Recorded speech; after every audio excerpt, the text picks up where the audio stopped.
கர்த்தரும் அருமை இரட்சகருமாயிருக்கிற ஆண்டவராகிய இயேசு கிறிஸ்துவின் நாமத்தினாலே உங்கள் அனைவருக்கும் என் அன்பான வாழ்த்துக்கள். மீண்டுமாக இன்னுமொரு ஒளிப்பதிவின் வாயிலாக உங்களை சந்திப்பதை இட்டு நான் மிகுந்த மகிழ்ச்சி அடைகின்றேன்.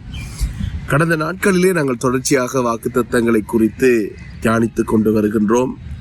அவைகள் உங்களுடைய வாழ்க்கைக்கு பிரயோஜனமாகவும் ஆசீர்வாதமாகவும் இருக்கும் என்று சொல்லி நான் கர்த்தருக்குள்ளாக விசுவாசிக்கிறேன்.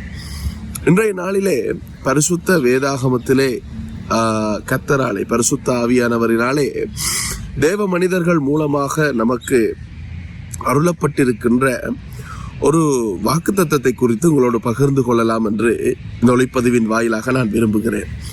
அந்த வாக்குத்தத்தம் எதை குறித்தது என்று சொல்லி நீங்கள் பார்த்தீர்களானால், அந்த வாக்குத்தத்தம் பாவ மன்னிப்பை குறித்ததாக இருக்கிறது.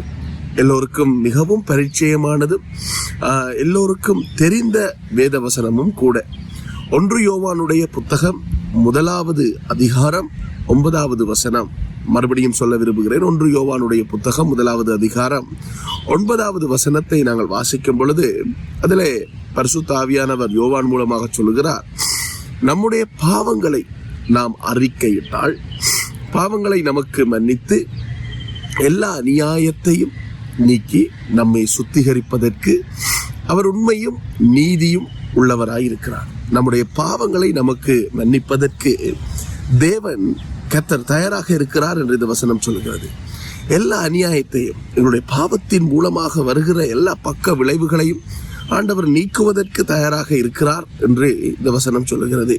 நம்மை சுத்திகரிப்பதற்கு அவர் உண்மை உள்ளவராயும் நீதிபரராயும் இருக்கிறார் என்று இந்த வசனம் சொல்லுகிறது. ஆனால் பாவ மன்னிப்பை நாம் பெற்றுக்கொள்வதற்கு இந்த வசனத்திலே ஒரு காரியம் நமக்கு கொடுக்கப்பட்டிருக்கிறது. ஆங்கிலத்திலே சொல்லுவார்கள் கண்டிஷன்.